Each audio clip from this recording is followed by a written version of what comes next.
اسی طرح فرمایا وَأَنْفِقُوا مِمَّا رَزَقْنَاكُم مِّن قَبْلِ أَن يَأْتِيَ أَحَدَكُمُ الْمَوْتُ فَيَقُولَ رَبِّ لَوْلَا أَخَّرْتَنِي إِلَىٰ أَجَلٍ قَرِيبٍ، اور ہم نے تمہیں جو کچھ دے رکھا ہے اس میں سے خرچ کرو اس سے پہلے کہ تم میں سے کسی پر موت آ جائے۔ تو وہ کہنے لگتے ہیں اے ہمارے رب تو ہمیں تھوڑی دیر کے لیے مہلت کیوں نہیں دیتا تاکہ ہم صدقہ کر لیں اور نیک لوگوں میں سے ہو جائے۔ تو کیا کسی کا موت کا وقت آنے کے بعد کسی کو مہلت مل سکتی ہے؟ ہرگز نہیں، ہرگز نہیں۔ اللہ تعالیٰ فرماتے ہیں وَلَن يُؤَخِّرَ اللَّهُ نَفْسًا إِذَا جَاءَ أَجَلُهَا، اور جب کسی کا مقررہ وقت آ جاتا ہے اللہ تعالیٰ اسے ہرگز مہلت نہیں دیتا۔ دوسرا موقع قیامت کے دن جب انسان یہ چاہے گا کہ وہ دوبارہ دنیا میں چلا جائے اور جا کر کچھ نیک اعمال کر لے۔ اللہ تعالیٰ فرماتے ہیں وَلَوْ تَرَىٰ إِذِ الْمُجْرِمُونَ نَاكِسُو رُءُوسِهِمْ عِندَ رَبِّهِمْ رَبَّنَا أَبْصِرْنَا وَسَمِعْنَا فَارْجِعْنَا نَعْمَلْ صَالِحًا إِنَّا مُوقِنُونَ۔ کاش آپ دیکھیں جب مجرم اپنے رب کے سامنے کھڑے ہو کر سر جھکائے کھڑے ہوں گے، کہیں گے اے ہمارے رب ہمیں یقین آ گیا ہے، ہمیں سمجھ آ گیا ہے، ہم نے دیکھ لیا ہے، ہم نے سن لیا ہے کہ قیامت کیسا بھیانک ہے، لہذا ہمیں واپس بھیج دے، ہم دنیا میں جا کر کچھ نیک اعمال کر لیں گے۔ محترم بزرگاں دوستو، حسرت و ندامت کا ان دو موقع آنے سے پہلے ہی ہمیں وقت کی اہمیت اور اس کے قدر و منزلت کو پہچان لینا چاہیے، ورنہ کہیں ایسا نہ ہو کہ موت کے وقت ہمیں بھی ان دو موقع سے گزرنا پڑے۔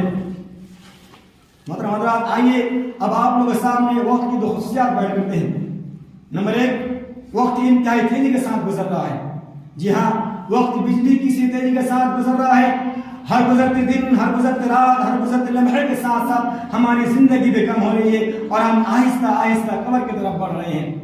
وقت اتنا تیز چل رہا ہے کہ اس کا تیزی کا ہمیں احساس نہیں ہو رہا ہے۔ سال ایسے گزرتا ہے جیسے ایک مہینہ گزرا ہو، اور مہینہ ایسے گزرتا ہے جیسے ایک ہفتہ گزرا ہو، اور ہفتہ ایسے گزرتا ہے جیسے ایک دن گزرا ہو۔ جب کبھی کوئی سالانہ پروگرام ہوتا ہے تو ایسا لگتا ہے کہ پچھلے سال کی وہی سالانہ پروگرام کچھ ہی مہینے پہلے ہوا ہو، حالانکہ اس کو ہونے کا ایک سال ہو چکا ہوتا ہے۔ آپ اسی ماہ رمضان کو دیکھ لیجئے، ماہ رمضان ہمارے پاس ایک سال بعد آیا ہے، لیکن ہمیں ایسا لگتا ہے کہ کچھ ہی مہینے پہلے رمضان گزرا ہو، لیکن محترم حضرات یہ ایک سال ہو چکا ہے گزرنے کا، لہذا ہمیں وقت کی قدر کرنی چاہیے۔ نمبر دو، وقت سونا چاندی دینا درہم سے زیادہ قیمتی ہے۔ جی ہاں، وقت اتنا قیمتی ہے کہ روپیہ پیسہ دینا درہم سے زیادہ قیمتی ہے۔ میں آپ کو دو مثال کے طرح سمجھانا چاہتا ہوں۔ نمبر ایک، اللہ نہ کرے کہ آپ کا مالی نقصان ہو جائے، یعنی روپیہ پیسہ کا اگر آپ کو نقصان ہو جائے تو آپ آنے والے وقت میں اللہ تعالیٰ کے حکم سے وہ آپ آنے والے وقت میں وہ نقصان آپ بھر سکتے ہیں، اس سے فائدہ اٹھا سکتے ہیں۔ لیکن آپ کا اگر دن ضائع ہو جائے، دن کا ایک وقت ضائع ہو جائے تو ضائع شدہ وقت کبھی ہاتھ نہیں آتا، چاہے آپ دنیا بھر کے خزانے خرچ کر ڈالیں تب بھی ضائع شدہ وقت ہاتھ نہیں آتا۔ اور نمبر دو، کہ اگر آپ چاہیں تو کسی کو اپنا مال ادھار دے سکتے ہیں اور اس کی واپس آنے کی امید رہتی ہے، آج نہیں تو کل وہ ادھار دیا ہوا مال واپس آئے گا۔ لیکن اگر آپ کسی کو اپنا وقت دیتے ہیں، ایک گھنٹہ کسی کو اپنے زندگی کا کسی کو دیتے ہیں تو آپ اس کے بدلے واپس نہیں لے سکتے ہیں۔ اسی لیے حضرت عبداللہ بن مسعود کہا کرتے تھے کہ مجھے کبھی اتنی شرمندگی محسوس نہیں ہوتی ہے جتنی اس دن پر ہوتی ہے کہ جس کا سورج غروب ہو جائے، یعنی اس کا جو دن چلا جائے اور میرا عمل نہ بڑھے اور میرا اس میں عمل نہ بڑھے۔ لیکن ہم میں سے بہت سارے لوگ ایسے ہیں کہ دنوں دن، ہفتہ، مہینہ، سال گزر جاتا ہے لیکن ہمیں اس کا کوئی پرواہ نہیں ہوتی ہے۔ محترم حضرات، آئیے آپ لوگوں کے سامنے ایسے کاموں کو بتاتے ہیں جو بہت سے کم وقت میں آپ اسے کر سکتے ہیں۔ چنانچہ آپ 5 نمازوں کو دیکھ لیں جو دن کا سکون ہے۔ اللہ تبارک و تعالیٰ نمازوں کو اپنے وقت مقررہ پر فرض قرار دیا ہے۔ اللہ تعالیٰ فرماتے ہیں ان الصلاۃ کانت علی المؤمنین کتابا موقوتا، یعنی 5 نمازوں کو اپنے مقررہ وقت میں پڑھنا فرض ہے۔ اگر آپ حساب کرنا چاہیں تو 24 گھنٹوں میں سے صرف 1 گھنٹہ 5 نمازیں ادا کرنے میں صرف ہوتا ہے۔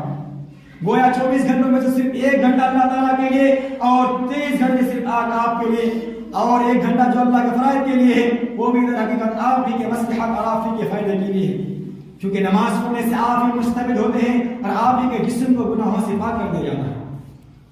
محترم حضرات، ایسے بہت سے کام ہیں جو آپ 1-2 منٹ میں کر سکتے ہیں، لہذا آپ 1 منٹ میں قرآن شریف کا 1 صفحہ اور 2 منٹ میں 2 صفحہ پڑھ سکتے ہیں۔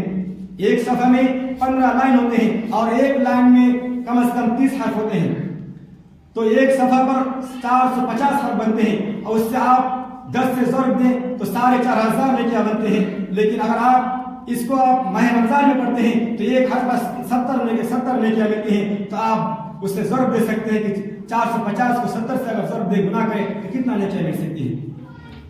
اور آپ 2-2.5 منٹ میں سبحان اللہ بحمدہ سبحان اللہ العظیم 100 مرتبہ پڑھ سکتے ہیں۔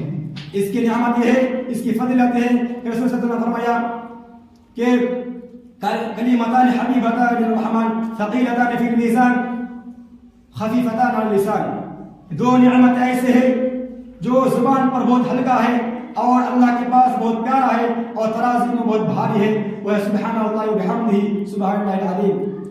آخر میں تمام لوگوں سے گزارش کرتا ہوں کہ اپنے قیمتی اوقات کو برباد نہ کرے، بلکہ ان اوقات کو اللہ تعالیٰ کے راستے میں دے، اللہ تعالیٰ کا زیادہ سے زیادہ علم حاصل کرے، نماز پڑھنے میں لگائیں، روزہ رکھنے میں اور قرآن مجید کی تلاوت کرنے میں لگائیں، اور اپنے بچوں کو موبائل وغیرہ سے دور رکھے، اپنے چھوٹے بچوں کو موبائل وغیرہ سے دور رکھے، اور خود بھی جو وقت پاس ہوتے ہو ایسے کاموں سے دور رہے۔